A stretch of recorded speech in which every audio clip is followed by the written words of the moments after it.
سلامونه او ستړي مشئ. نن دوشنبه د روان مریض کال د وریا حمل 19مه نیټه ده. تاسو د مشرانو جرګې ټلویزیون څخه د دې مهال خبري ټولګه ګورئ. ټولګه د مهمو خبرونو په سرټکو پیلوو.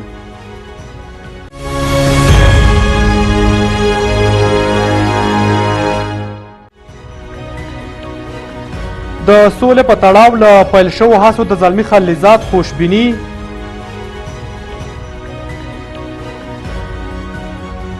له طبیعي سرچینو څخه د بېوزلۍ په له منځه وړلو کې د ولسمشر غني ټینګار.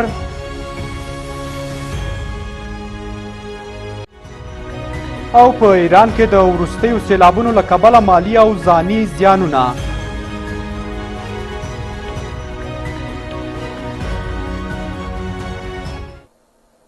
اوس هم پوره خبرونه. زه میرویس سلامزوی یم. د افغان سولې لپاره د امریکا د بهرنیو چارو وزارت ځانګړی استازی زلمی خلیزات وایي د افغان سولې په تړاو نوی خوځښت پیل شوی دی. ښاغلي خلیزات یاد خوځښت ته د خوشبینۍ په څرګندولو سره ویلي چې ټول افغانان د سولې د خبرو پیلولو لپاره لیوالتیا لري. د دې ترڅنګ وسلوالو طالبانو ویلي چې د قطر په غونډه کې د حکومت د استازو ګډون به شخصي وي او خپل شخصي نظرونه به وړاندې کوي. خو هاخوا بیا اجرایي ریاست وایي د افغان حکومت دریځ دا دی چې د دوحې په ناسته کې به د دوی استازي د حکومت د استازو په توګه ګډون کوي، نه د افرادو او اشخاصو په توګه. زلمی خلیلزاد تیره شپه له ولسمشر غني او نور افغان چارواکو سره تر لیدنې وروسته پر خپل ټویټر لیکلي چې د ټولو ګوندونو او ټولنو پورې اړوند افغانان اوس د سولې لپاره په ګډه کار کوي. زلمی خلیلزاد پر داسې مهال د افغان سولې په تړاو د نوي خوځښت پیل ته خوشبیني ښیي چې افغان حکومت تیره ورځ له طالبانو سره د خبرو اترو په موخه د سیاسي او جهادي ډلو د استازو څخه تشکیل شوی د روغ جوړې د رهبري شورا رامنځته کړه. پرون یکشنبه ښاغلي عمر داودزي خبریالانو ته وویل چې د قطر کېدونکې ناستې په تړاو ټول مسایل به راتلونکي چهارشنبه له رسنیو سره شریک کړي. ښاغلي داودزي زیاته کړه چې په دغو مسایلو کې قطر ته راتلونکو کسانو د لیست معلومېدل، د ناستې نیټه، د خبرو لپاره د حکومت د پلاوي اعلان او د افغان دولت د سرو کرښو پر ډاګه کېدل شامل دي. په ورته وخت کې د امریکا سفارت هم په یو اعلامیه کې ویلي چې ښاغلي خلیلزاد کابل ته د سفر پر مهال له ولسمشر غني سره د سولې خبرو چټکولو او د تبتیخوالي کمولو په اړه خبرې کړې دي. بیان کې زیاته شوې چې نوموړي د ولسمشر غني سره همدارنګه راتلونکې اونۍ په قطر کې د افغان دولت په ګډون د بېلابېلو ډلو د استازو او طالبانو ترمنځ پر بین الافغاني خبرو هم بحث کړی دی. تیره ورځ وسلوالو طالبانو هم په یوې اعلامیه کې ویلي چې که د قطر په غونډه کې حکومتي استازي ګډون کوي د هغوی ګډون به شخصي وي او خپل شخصي نظر به وړاندې کوي. طالبانو همدارنګه ویلي چې دا مذاکراتي غونډه نه ده بلکې ګډونوال به یوازې خپل نظرونه او تګلارې بیانوي. د وسلوالو طالبانو د دغو خبرو په غبرګون کې د ملي یووالي حکومت اجرایي ریاست وایي د افغان حکومت دریځ دا دی چې د دوحې په ناسته کې به د دوی استازي د حکومت د استازو په توګه ګډون کوي، نه د افرادو او اشخاصو په توګه. دا په داسې حال کې د چې افغان حکومت له طالبانو سره پر مخامخ خبرو ټینګار کړی، خو طالبانو بیا له دغه مخامخ خبرو څخه ډډه کړې ده. افغان ولسمشر محمد اشرف غني وایي د افغانستان د ثبات کلي په کرنې او د هوساینې هغه په کانونو او پټرولیم کې ده. ښاغلي غني دغه څرګندونې پرون د یکشنبې په ورځ ماسپښین د کانونو د ملي کنفرانس په پای غونډه کې وکړې او ویې ویل باید له طبیعي سرچینو نه د ملت د هوساینې او ځانګړي ډول د بېوزلۍ د ختمولو لپاره استفاده وشي. په دغه ناسته کې د کانونو او پټرولیم وزارت سرپرست یې وویل چې روان میلادي کال په کانونو د کار او پانګونې کال دی. ښاغلي غني په دغه غونډه کې د قانونو د ناقانونه کیندنې او قاچاق په اړه وویل چې زموږ ټولنه باید له خپلې طبیعي پانګې باخبره وي او ټینګار یې وکړ چې تر کومه د کارموندنې ستونزه هوار شوې نه وي له قانونو د ناقانونه استفادې ستونزه نشي هوارېدی. هغه وویل باید له طبیعي سرچینو نه د ملت د هوساینې په ځانګړي ډول د بېوزلۍ د ختمولو لپاره استفاده وشي. کلیدی ماده‌ای است که معیارهای جیولوژی که سکتور خصوصی سرمایه گذاری کرده باشه چیست؟ پوپلسه وجود دارن، سایتسه وجود دارن، کمیزاده سه وجود. آیا جواب سوالای سکتور خصوصی را وزارت محترم معدن داده میتونه یا پوهنتونای نیسي درکولن؟ ولسمشر زیاته کړه د قانونو لپاره یو واضح چوکاټ ترتیب شوی او قراردادونه په شفاف ډول ورکول کېږي، خو دقت ته اړتیا لري او په دې برخه کې د خلکو او مدني ټولنو رول مهم دی او دولت باید ولسي څارنه او داخلي او بین المللي تشخیص ومني. په دغه ناسته کې د قانون او پټرولیم وزارت سرپرستي وویل چې 2019 میلادي کال په قانون د کار او پانګونې کال دی. د قانون او پټرولیم وزارت سرپرستي د امنیت نشټوالي په تیرو 4 کلونو کې د قراردادونو د نه ورکولو، د غیر مسلکي معدنکارۍ، د قانون د ناقانونه استخراج او قاچاق او په قانون او پټرولیم وزارت کې د کارونو د صورت نشټوالي په برخه کې د جیولوجستانو او پانګوالو ستونزې او وړاندیزونه له ولسمشر سره شریک کړل. اجرایه رئیس عبدالله په اردن کې د نړیوالې اقتصادي غونډې په څنډه کې په خپلو لیدنو کې ویلي چې افغان حکومت او خلکو په ګډه داعش ته ماتې ورکړې او اوس د دغې ډلې نفوذ یوازې تر یو څو سیمو محدود دی. اجرایه رئیس ویلي چې افغانان یوازې له داعش او طالبانو سره نه بلکې له نورو افراطي ډلو سره هم په جګړه بوخت دي. همداراز په دې لیدنو کې نورو ویناوالو هم له ترهګرۍ سره په مبارزې ټینګار وکړ. داعش چې یوه افراطي ډله ده په عراق او سوریه کې ماتې خوړلې ده، خو پوښتنه دا ده چې آیا د داعش په ماتېدو د داعش ایډیالوژي هم له منځه تللې او که نه. د دې موضوع د څېړنې په موخه د اردن د اقتصادي غونډې په څنډه کې د افراطیت او تیر درسونو په نامه یوه غونډه جوړه شوې وه. د غونډې ګډونوالو د افراطیت پر دلایلو او انګیزو له افراطي ډلو سره د یوځای کېدو په دلایلو او له دغې پدیدې سره په لازمو لارو چارو خبرې او بحثونه وکړل. په دغه ناسته کې وویل شول چې داعش د جګړې په ډګر کې ماته خوړلې، خو د دې ډلې ایډیالوژي لا هم ژوندۍ ده. دا ځکه چې فکر ته ماتې ورکول ډېر وخت ته اړتیا لري. عبدالله وویل چې افغانانو د داعش د پرمختګ مخه نیولې او دا ډله یې له ماتې سره مخ کړې ده. د عبدالله په وینا په افغانستان کې د داعش داستان په پاکستان کې له یوې قبیلې پیلېږي چې وروسته نور خلک هم ورسره یوځای کېږي، خو کله چې ولسونه د دوی ناوړه سیاستونو ترمنځ مخ کېږي په وړاندې یې غبرګون ښایي. اجرایه رئیس زیاته کړه چې د افراطیت سره د مبارزې په موخه باید لنډمهالې، منځمهالې او اوږدمهالې پلانونه جوړ او پلي شي. نوموړي د افراطي ډلو سره په مبارزه کې د عالمانو او رسنیو رول ارزښتناک یاد کړ. اجرایه رئیس له ترهګرۍ سره په مبارزه کې د حکومت د رول په اړه وویل چې حکومتونه نه باید د بهرنۍ سیاستونو د تحقق په موخه له تروریزم څخه د ابزار په توګه کار واخلي. بغلان کې مدني فعالان د دې ولایت د خراب امنیتي وضعیت په اړه اندېښمن دي. مدني فعالانو د شته خراب امنیتي وضعیت په اړه د اندېښنې په څرګندولو سره ویلي چې ورځ تر بلې په دې ولایت کې امنیتي ننګونې ډیریږي او ګواښ یې کړی که ځایي چارواکي د بغلان په ټولو سیمو کې خلکو ته د ښه ژوند لپاره د خوندیتوب فضا برابره نه کړي، اړ دي چې خپل مدني غږ اوچت کړي. د بغلان د مدني ټولنې غړي د یو مطبوعاتي کنفرانس په ترڅ کې وایي چې د دې ولایت د ولسوالیو سربیره په ښارونو کې هم ناامني زیاته شوې او د خلکو سر او مال په دې ولایت کې هیڅ ډول خوندیتوب نه لري. د مدني ټولنې غړي وایي هیواد کې د سولې په اړه حساسو شیبو ته په کتو وسلوال طالبان غواړي چې د خپلو بریدونو په زیاتولو سره ځان یو قوي قوت ثابت کړي او له حکومته امتیاز واخلي چې دا اجازه باید افغان نظامیان ورنه کړي. مزار شریف شما شاهد در دادن تانکرهای تیل بودید.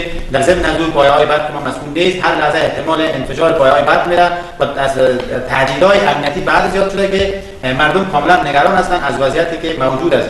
برای ما از 8April نگرانی خود از این آدرس اعلام میکنیم. امیدوار هستیم که جناب والی صاحب مسئولین درجه اول امنیتی در این قسمت هرچی جدی کوشش بکنن. در غیر از او من فکر میکنم که این بحران بیشتر این وضعیت ایجاب میکنه که ما تدابیر بیشتری امنیتی داشته باشیم، چون مخالفین هم در این شب روز به خاطر گرفتن امتیاز بیشتر فشار بیشتری میره، به خاطر که خود در صحنه داشته باشد بیشتر و عملاتشان قوت میده، ادامه میده. نیاز از این طرف هم که حکومت است در ولایت نهادهای امنیتی است متوجه موضوع شود. په ورته مهال بغلان کې له ملکي وګړو د خوندیتوب کمیټې مسؤل او مدني فعال رحیمداد آریا وایي چې د 2019 کال تر دې شیبو د بغلان ځایي حکومت نه دی توانېدلی چې خلکو ته د ښه ژوند ارامه فضا برابره کړي او که چاره هم داسې دوام وکړي د ځایي چارواکو پر وړاندې به خپل غږ جګ کړي.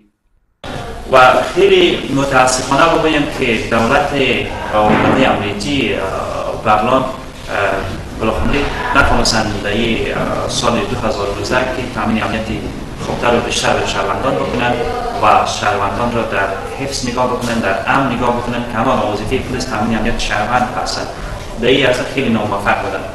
اگر اینا توجه نکنند ما سعی کنیم بیشتر از این بیشتر و مقامات کلانتر شاید ما صدا بلند بکنیم.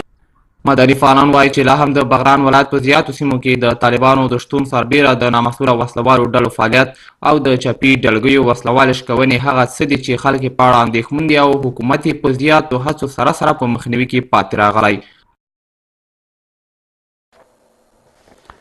په سیویل ختیځ زون کې د ماین پاکۍ اړوند چارو د همغږۍ دفتر وایي په دې زون کې هره میاشت له 6 نه تر 10 تنو ملکي وګړي چې ډیری یې ماشومان وي د ماین او ناپېژانده چاودېدونکو توکو قرباني کیږي.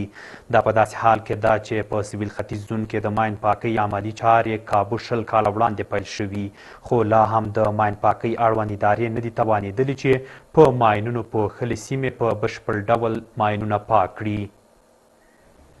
په دې زون کې د ماین پاکۍ چارو د یووالي او همغږۍ ریاست د سیمه ییز دفتر مسؤل محمد حکیم سلیمانزی وایي د دې زون په اړوند 4 ولایتونو پکتیا، پکتیکا، خوست او غزني کې په 10 کلونو کې د ماین پاکۍ پروګرام له پیله تر اوسه په 220 کلیو کې 240 کیلومتره مربع ساحه د ماینونو له شتونه پاکه شوې. سلیمانزی وړاندې وایي لا اوس هم د یادو ولایتونو د 44 ولسوالیو په 252 کلیو کې 404 سیمې د ماینونو او ناچاوده توکو له ګواښ سره مخ دي چې په مساحت د 80 کیلومتره مربع ځمکه تشکیلوي. د دولت د وسلوالو مخالفینو د جنګیالیو ترمنځ په ځمکنیو، هوایي او نورو غلچکیو بریدونو کې د ملکي وګړو د مرګ ژوبلې ترڅنګ په لویو او فرعي لارو، دښتو، کروندو او د خلکو د استوګنې په سیمو کې له پخوا راپاتې او نویو ښخ کړل شویو ماینونو او ناچاوده چاودېدونکو توکو د چاودېدو له امله ګڼ شمېر هېوادوال لا هم د خپل بدن غړي او حتی ژوند له لاسه ورکوي.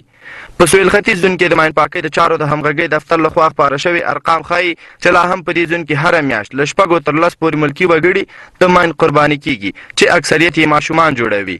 په سویل ختیځ زون کې د ماین پاکۍ چارو همغږي کوونکي دفتر وایي د پلان له مخې په روان 1998 کال کې د خوست او پکتیا ولایت په مربوطاتو کې په مساحت د 19.5 کیلومتره مربع ځمکه کې 55 سیمې په نښه شوي چې د ماینونو له شتونه به پاکې شي.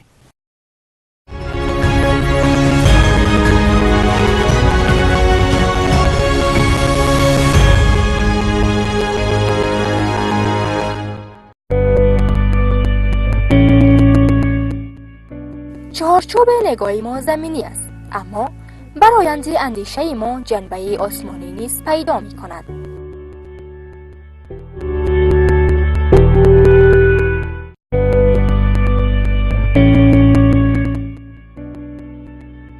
د علم 4 ډولونه دي: د معرفت علم، د عبادت علم، د بندګۍ علم او د خدمت علم.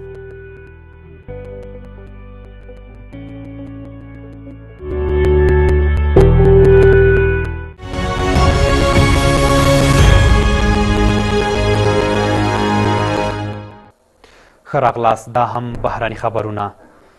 پرون په زرګونو کسانو د 2مې ورځې لپاره د سودان په پلازمینې خرطوم کې د پوځ مرکز ته نږدې لاریون وکړ. دوی له پوځ غواړي چې د ولسمشر عمر البشیر د استعفا د غوښتنې لپاره د دوی ملاتړ وکړي. اروپایي ټولنې ویلي ډیر شمیر وګړي په دغو 2 ورځو کې د باندې راوتلي او د بدلون غوښتنه کوي. د اروپایي ټولنې د بهرنیو خدماتو ادارې پرون په ټویټر کې لیکلي د سودان خلکو په تیرو څو کلونو کې د فوقالعاده غنډونو په وړاندې د پام وړ انعطاف ښوولی دی. د دې ادارې بیان کې ویل شوي چې د حکومت له خوا د کوټلي اقدام له لارې باید د خلکو باور ترلاسه شي. ولسمشر بشیر چې له واکه له لرې کېدو یې ډډه کړې، وایي مخالفان باید د انتخاباتو له لارې قدرت ته د رسېدو هڅه وکړي. په سودان کې د ډسمبر له 19 راهیسې د ولسمشر بشیر او د هغه د واکمن ملي کانګرس پر ضد دوامداره مظاهرې شوي دي. او وروستی خبر دا چې سیلابونو د ایران په 19 ولایتونو کې ګڼ مالي او ځاني زیانونه اړولي دي. چارواکي وایي د دغو سیلابونو په ترڅ کې بزګران او تولید کوونکي تر نورو ډیر زیانمن شوي دي. د معلوماتو په اساس وروستیو سیلابونو 900,000 هکټاره کرنیزه ځمکه او 110,000 باغونه له منځه وړي دي. دغه راز د سیلابونو له کبله 200 تاریخي آثار هم زیانمن شوي دي. ایرانی چارواکي وایي په ایران کې وروستي سیلابونو 600,200 میلیارده تومان زیان اړولی دی. دغه سیلابونه چې د ایران په 19 ولایتونو کې راوتلي ګڼ مالي او ځاني زیانونه یې اړولي دي. د ایرینا خبري اژانس د معلوماتو پر بنسټ د دغه سیلابونو په ترڅ کې بزګران او تولید کوونکي تر نورو ډیر زیانمن شوي دي. د معلوماتو په اساس وروستي سیلابونو 900,000 هکتاره کرنیزه ځمکه او 110,000 باغونه له منځه وړي دي. د ایران د کرنې وزارت وایي چې دوی له دغه زیانمن شوو بزګرو سره د مرستو د څرنګوالي په تړاو غور کوي. دغه راز ویل شوي چې د سیلاب په پایله کې 200 تاریخي اثر هم زیانمن شوي دي. د ایران د فرهنګي سازمان چارواکي وایي چې په سلګونه تاریخي اثر د اورښتونو سیلابونو له کبله په بېلابېلو ولایتونو کې زیانمن شوي دي. وروستي سیلابونو اورښتونو په ایران کې تر 80 ډېر کسان وژلي او په 20 ولایتونو کې کلیو، کورونو او کرنیزو ځمکو ته زیانونه اړولي دي. تر دې دمه د ایران په لویدیځ او سویل لویدیځ کې د لرستان او خوزستان په ولایتونو کې وضعیت بحراني دی. دغه راز ویل شوي چې 213 کلو ته تللې لارې هم د سیلابونو له کبله تړل شوي دي. د یو بل خبري اژانس اسنا په حواله اورښتونو 4,600 برخې ویجاړې کړي او 3,000 کورونه د خطر له ګواښ سره مخ دي. شاوخوا 13,000 کسان په خوزستان ولایت کې په اضطراري پناهځایونو کې استوګن شوي دي. اوس هم د سبا لپاره د پلازمینې کابل په ګډون د څو ولایتونو د هوا حالات.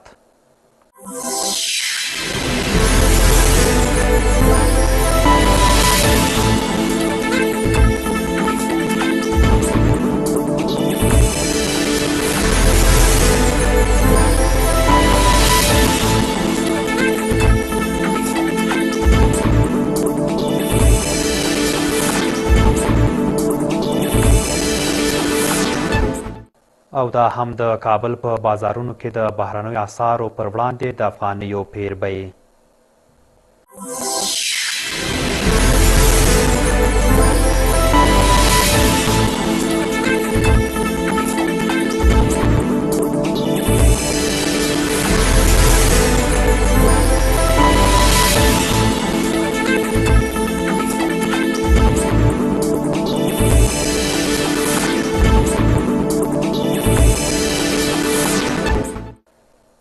د دې مهال خبرونه تر بل خبري سرویس پورې مو په لوی او بخښونکي خدای سپارم.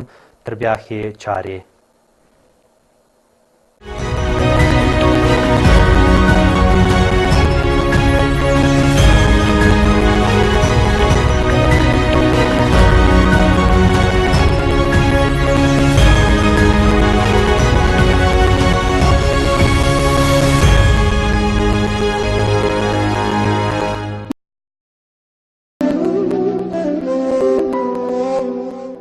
رسول خدا صلی الله علیه و آله و سلم می فرمایند